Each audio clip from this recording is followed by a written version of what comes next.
Back to our channel जबरदस्त reaction. I am Nikita I am Karan. And guys, जैसा कि अगर आप हमारे रेगुलर सब्सक्राइबर हो तो वीडियो स्टार्ट करने से पहले हम अपने एक सब्सक्राइबर को शाउट आउट देते हैं, क्योंकि वो भी बहुत ज्यादा इंपॉर्टेंट है गाइस, क्योंकि हमें उन्हीं से मोटिवेशन मिलती है कि हम रोज नई नई वीडियो बनाएं। एंड आज जो शाउट आउट है वो जाता है फानी दुनिया एक सच्चाई 9261। अब हमें इनका असली नाम नहीं पता क्या है, बट इन्होंने जो अपना यूजर नेम लिखा है वो यही लिखा है FAANIDUNIYAEKSACCHAI। ये उनका फानी दुनिया एक सच्चाई, ये उनका यूजर नेम है।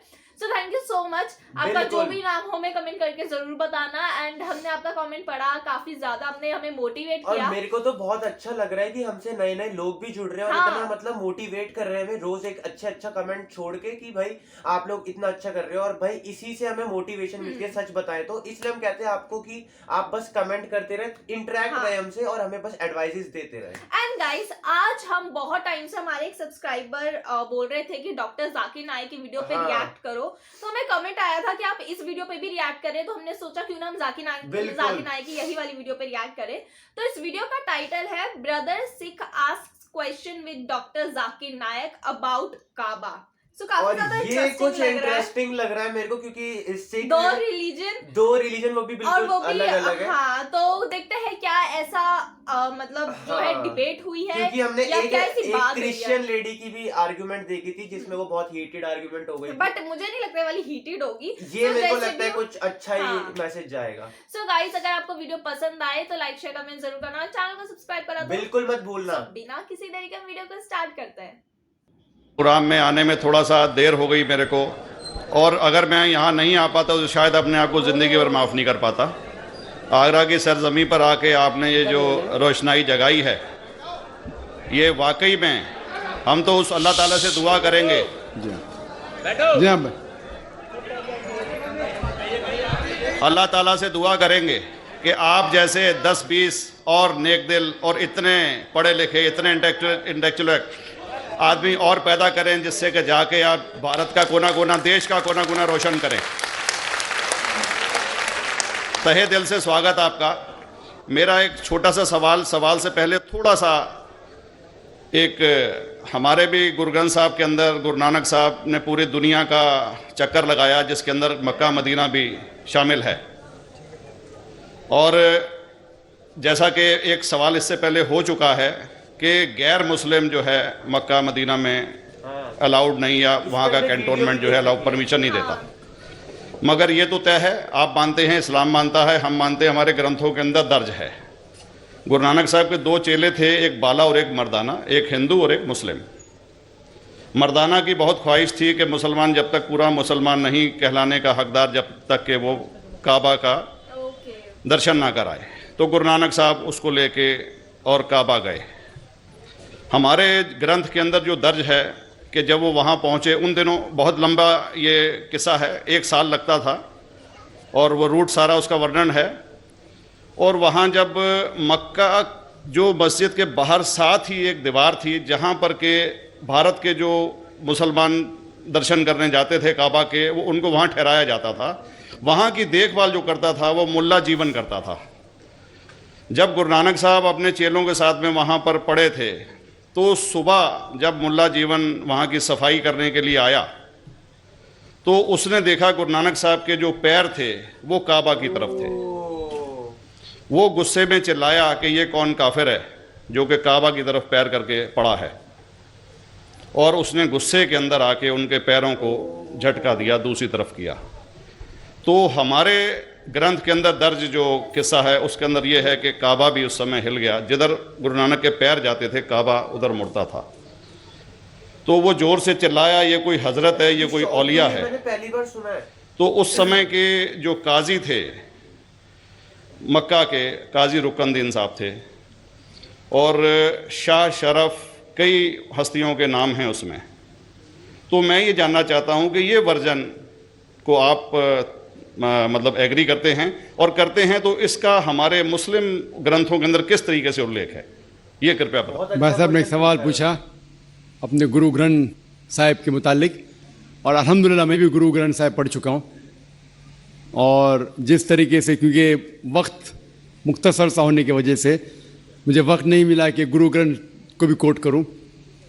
आपका सवाल का जवाब देने के पहले मैं आपसे ज़्यादा चाहूँगा कि इवन गुरु ग्रंथ की किताब पढ़ेंगे आप, ग्रंथ जिसे आदि ग्रंथ कहते हैं, और कोई सिख से पूछेंगे कि खुदा का तसव्वुर क्या है, सबसे बेहतरीन जवाब को जी जो गुरु ग्रंथ साहिब आदि ग्रंथ के सबसे पहले चैप्टर है, सबसे पहला श्लोक, जिसके कहते हैं जापू जी, जिसके मानी है कि God is true, he is only one, he is not begotten and is free from fear and want.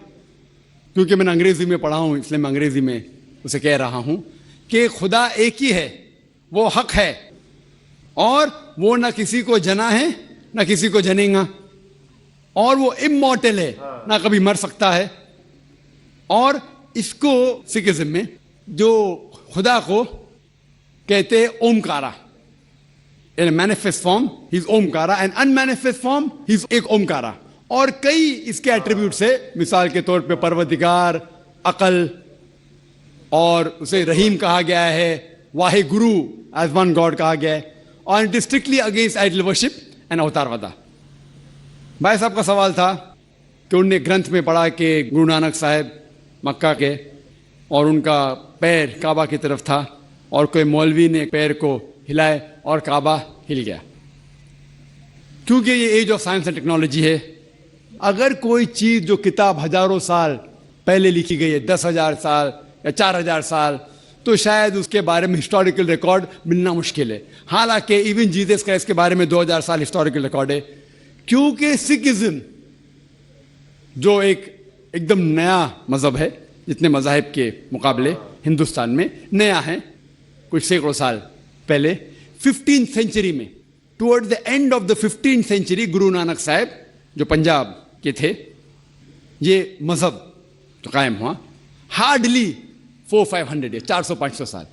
और अगर ये मान लो, सपोज मिसाल के तौर पे मान लो, मैं क्यों कह रहा हूं कि मैं नहीं चाहता हूं किसी को बुरा लगे, मान लो ये सच है, मान लो अगर 400-500 साल पहले अगर ये होता था कि काबा इधर से उधर हिल जाता था, तो हिस्टोरिकल रिकॉर्ड में बिल्कुल लिखा होता था। और कई हिस्टोरिकल रिकॉर्ड में ये नहीं कि काबा हिला इधर उधर, बता रहे ऐसा नहीं हुआ था। कई हिस्टोरिकल रिकॉर्ड आप देखेंगे, हिस्ट्री इतनी अल्हम्दुलिल्लाह 800-900 साल पहले, 1000 साल पहले जो मुगल ने किए, बिल्कुल लिखा हुआ हिस्टोरिकल रिकॉर्ड में। तो ये कहना कि गुरु नानक साहब वहां गए और काबा हिल गया, ये बिल्कुल साइंस के खिलाफ है, क्योंकि साइंस में कोई भी रिकॉर्ड नहीं है, वहां के देश के रिकॉर्ड में कहीं भी नहीं कि काबा हिला। तो इसलिए हम कहते हैं कि हो सकता है ये गलती से किसने लिखा होगा, न कई किस्से कहानी। ये मैं तस्लीम करता हूं कि गुरु ग्रंथ साहिब में कई चीजें सही है, हक की बात है, लेकिन ये तस्लीम करना कि काबा हिल गया, ये बिल्कुल साइंस के भी खिलाफ है, साइंस के खिलाफ है, और इस्लाम में भी ये नहीं है। लेकिन ये कहना कि कोई गैर मुस्लिम जा सकता है, मुमकिन है चुपके से कोई गया तो हो सकता है, वो भी जवाब काफी ज्यादा अच्छे से मतलब सारी चीजों का आंसर किया डॉक्टर जाकिर नायक ने। जैसे उन्होंने बताया कि मतलब जो गुरु थे वो गए थे, बट ऐसा नहीं हुआ था कि काबा हिल गया था। मतलब जैसे जैसे उन्होंने पैर हिलाया, ऐसा नहीं था कि काबा हिल गया था। तो वो चीज नहीं लिखी हुई, एंड ये साइंटिफिकली भी प्रूव मतलब नहीं है कि मतलब ऐसा काबा हिला हो। एंड बट वो गए थे, ये तो जरूर मौजूद है हिस्टोरिकल रिकॉर्ड्स में। आंसर मेरे को मिला इस चीज से कि भाई हाँ, उन्होंने बहुत अच्छी तरीके से समझाया। और भाई उनको देख रहे हो आप, उनको कितनी नॉलेज है कि एक इस्लाम ही नहीं, उन्हें हर धर्म की नॉलेज है। मतलब डॉक्टर जाकिर नायक को सच में उन्होंने इतने उन्होंने मेरे को ऐसा लग रहा है सारे स्क्रिप्चर्स पढ़ लिए सही में। और उन्होंने मतलब होता है ना कि बिल्कुल जुबान पे है, कुछ भी पूछ लो, कहीं से भी पूछ लो, उन्होंने ये तक बता दिया कि उनका चैप्टर कौन सा है, कौन सा श्लोक है, भाई सारी चीजें। भाई सच में बट इतना ज्यादा उन्हें नॉलेज है। मतलब डॉक्टर जाकिर नायक की मैंने भी और भी वीडियो देखी है, बट भाई उन्हें बहुत ज्यादा, उन्होंने हर एक रिलीजन के स्क्रिप्चर्स की नॉलेज है, लाइक किस पेज में कौन से श्लोक में क्या लिखा है उन्हें सब पता है। एंड ये सुन के तो गाइस सच में मतलब बहुत ज्यादा हैरानी भी होती है कि ऐसा कैसे हो सकता है कि किसी को सारा मतलब पेज नंबर चैप्टर इतनी सारी चीजें पता हो। हाँ, और तभी तो वहां पे खड़े हैं और उनको लोग इतने देखने आ रहे हैं। और मैंने ये भी देखा कि वहाँ पे हिंदूज भी बैठे थे और हर रिलीजन के लोग उनसे क्वेश्चंस पूछने और मेरे को आते हैं। अच्छा लगा कि भाई इंडिया में भी एक इतने अच्छे मतलब हाँ मतलब ऐसे मतलब बड़ी हस्ती है जिनको हाँ। इतनी अच्छी नॉलेज है। और अच्छी बात है कि वो ये सब स्प्रेड कर रहे हैं और लोगों तक, ताकि और भी अच्छी अपनी मेंटेलिटी अच्छी कर सके। बट गाइस ये सच में ये तो हम भी शॉक होते हैं जब वो मतलब हर एक चैप्टर नंबर वर्स नंबर सारी चीजें बता देते हैं। एंड जैसे उन्होंने बहुत ही अच्छे से उन्होंने आंसर किया कि मतलब बिल्कुल पॉइंट टू पॉइंट, ऐसा कुछ घुमाया फिराया पॉइंट टू पॉइंट उन्होंने अपना आंसर दिया, जो कि यही होना चाहिए। एंड गाइस बहुत अच्छी वीडियो लगी हमें तो, and thank you so much हमें इतने अच्छे अच्छे कमेंट करते हैं। अगर आप चाहते हैं कि आपका नाम भी हम शाउट आउट में ले तो कमेंट करके हमें जरूर बिल्कुल बताना। और हाँ आप कमेंट कर सकते हैं। और थैंक यू कि आप लोग हमें जाकिर नाइक की भी वीडियो पे आप इतना सपोर्ट करते हैं उन्हें, और उनकी वीडियो पे हमें रिएक्ट करने के लिए बोलते हैं। इससे हमें इतनी नॉलेज मिलती है एंड हम जानते हैं कि आप लोगों को भी खुशी होती है क्योंकि हम बनाते ही नॉलेजेबल वीडियोस है सारी, तो अच्छी लगे लोगों को। सो गाइस अगर आपको ये वाली वीडियो भी अच्छी लगे तो लाइक शेयर कमेंट जरूर करना, चैनल को सब्सक्राइब करना बिल्कुल मत भूलना। तो मिलता है अपनी नेक्स्ट वीडियो में, तब तक के लिए बाय।